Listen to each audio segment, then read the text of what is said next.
വർഷമെങ്കിലും പഴക്കമുള്ള എല്ലാ പള്ളികളും ഹിന്ദു ദാനം കൊടുത്ത പറമ്പിലാണ് നിൽക്കുന്നത്. പൊടിയുടെ പരസ്യം ഉണ്ടായിരുന്നു, അനിപ്ര എന്നൊരു പാൽപ്പൊടിയുടെ പരസ്യം. അത് ഓർമ്മിക്കാൻ ഞാൻ ഇവിടുത്തെ കപട മതേതരക്കാരോടും ന്യൂനപക്ഷക്കാരോടും പറയാ, എന്താ പരസ്യം?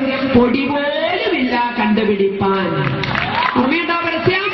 പൊടി പോലുമില്ല കണ്ടുപിടിക്കാൻ എന്നതായിരുന്നു ആ പരസ്യം.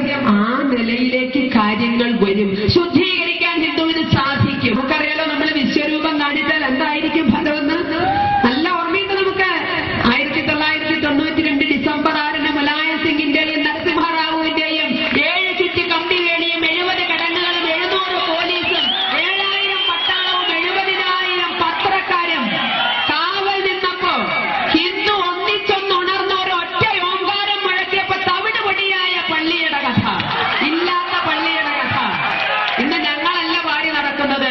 എല്ലാ ഡിസംബറിലും കണ്ണീര് വാഴ്ത്തുന്നവർ ഓർക്കുക, ഹിന്ദു ഉണർന്നാൽ അതായിരിക്കും ഫലം. അതെല്ലാം പേടിയോടെ ഓർക്കുന്ന, അല്ലെങ്കിൽ പിന്നെ ഓർക്കാൻ ഇഷ്ടപ്പെടുന്ന